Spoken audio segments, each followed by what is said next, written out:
So the last type of unconventional oil that we're going to talk about is algae, which, if we kind of think back through the process, it's kind of where this all started, right?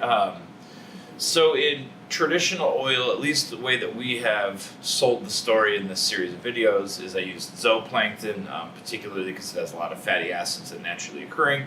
But when we look at the group of algae, which is a type of phytoplankton, so there's animal plankton, right, zooplankton, and plant-based plankton, phytoplankton.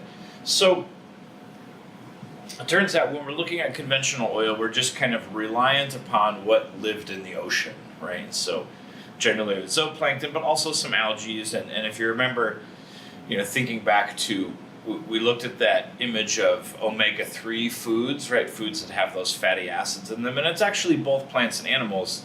And so one of the things that we've learned is that there are specific types of algae which have really high fat content. And so that's kind of where this story starts. So in this case, we would be growing these algae artificially in these long kind of tanks called raceways. You'll watch a second video that has some more detail about how this is actually done. But we can actually select the species of algae that we're growing for the highest fat content, or some that reproduce more and more quickly.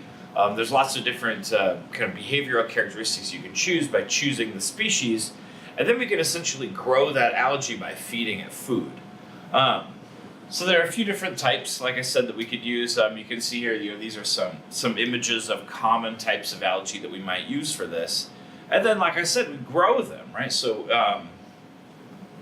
on an industrial scale, we would have to use these big kind of raceways or like long tanks, similar to what you would see at a fish farm, right? But in the lab or in a smaller setting, we actually can grow them in these. We can grow them in big glass jugs. You can see here these are in some kind of glass columns. And actually, one of the misconceptions is not all of the algae is actually green. A lot of it is, but oftentimes the food that's fed to these things is green. So there's definitely a couple of benefits, and we're going to see how this process all shakes out. So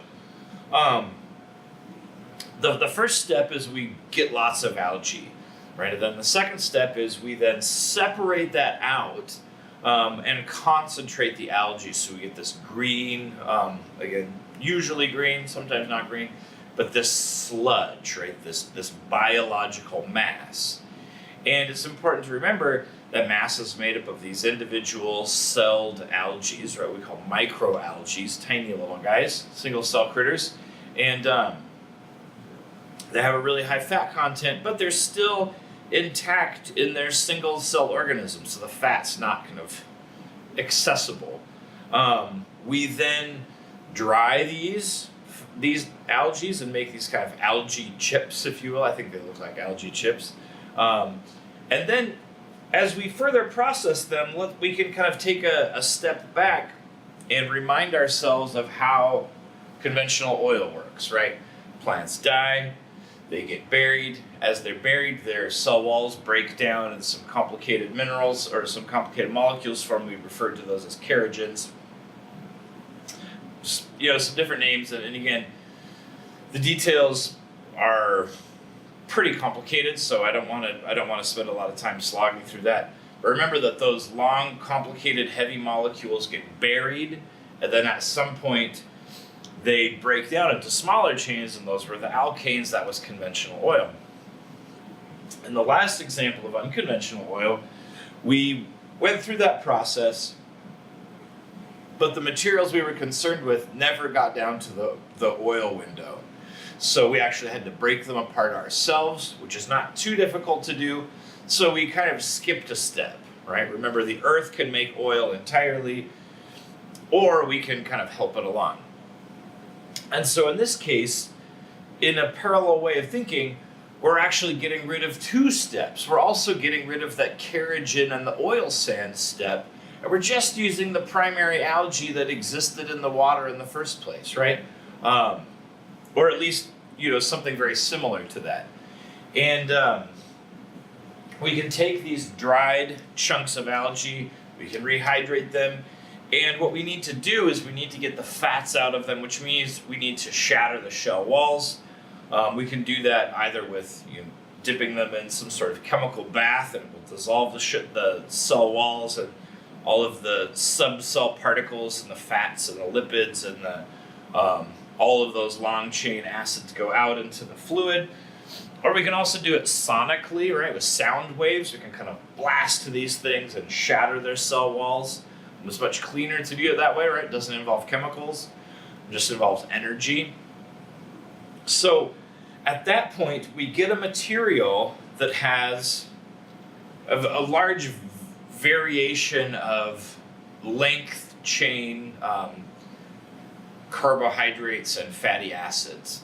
And at that point, we can process it in a very similar way, right? We can fractionate it, and we can get, the short chain alkanes to come out the top. Octane, we probably aren't going to be producing the super long chain ones down that we saw on the bottom, like asphalt and things like that. But the result is that using algae makes a fuel, but that fuel is octane. And I'm not sure how much attention you guys have paid. There are other biofuels, things like ethanol, but those are specialized fuels. In this case, we're actually making octane gasoline. So if you were to derive a fuel from algae, as we're describing here, you could use it in your, 1987 Honda Civic, right? You don't need a specialized car for this fuel. It doesn't need to be like a flex fuel model or something like that. So this actually just makes regular old gasoline, and that's one of the benefits.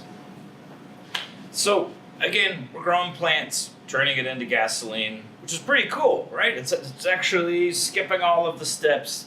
And if we think about some of the consequences of other methods of extraction, drilling a well is a significant amount of trauma to the earth in that location, right?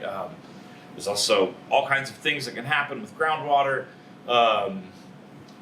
Of the ones we've been talking about, tar sands is probably the most controversial because it's incredibly destructive in a very visible way, right? So if you have all sorts of things going on underground, people can't see that. But when you look at an oil sands operation, you have very literally removed the beautiful forest, and it's a big, sludgy, muddy, oily mess as a result. They obviously don't leave it that way, right? They can cover it and try to do some reforestation efforts, and they do. But thinking of those two things, if we're thinking about algae, we've kind of skipped all of the dirty stuff, right? We've installed some long tanks for this algae to grow in, and we're just growing it and processing it. And another thing to think about, this actually goes all the way back to our geochemical systems lecture, which I think was week 3. We talked about CO2 and the wiggles and all of that stuff, if that brings back very fond memories. If we're growing plants consume CO2. So when we think about algae as a fuel, you can kind of think about how all of the parts of the game work out. So if we are industrially growing algae, so we do grow it in some places, it's mostly experimental. Nowhere on Earth are we growing algae at the scale that we would need to fuel our cars, right? I mean, you need a lot of land to do that, but it's not very intrusive to that land. But as that algae is growing, it's actually consuming CO2, or it's pulling CO2 out of the atmosphere, pulling CO2 out of the water, then the water pulls it out of the atmosphere. But then on the back end, when you're burning it, you're burning long chain or medium chain hydrocarbons, and so the car that's using this fuel is also emitting CO2. But the fuel source consumed CO2 and the fuel burning releases CO2, so we're getting much closer to what we would call a zero-sum game, right? And actually, I haven't really looked into the total balance of, if those consume the same volumes of CO2. I would imagine it'd be pretty similar, but that's one part of the math equation that I haven't investigated. So algae is potentially a game changer. The science isn't that difficult. If you poke around on YouTube, you're going to find all sorts of recipes for making your own gasoline out of algae, and a lot of people do this. It's kind of like a weird, wonky hobby. I would imagine probably similar to brewing, like home brewing, right? People like to get in their garages and do dorky things with chemicals or yeast or whatever. But some of the companies that are the most interested in this are companies like ExxonMobil, British Petroleum, Shell Oil. There's these massive, what they're now kind of selling themselves as energy companies rather than oil companies. They have all the distribution, they have all the infrastructure in place, they own it all. But a lot of them are realizing, like, we could potentially just grow algae and forget about all this other stuff.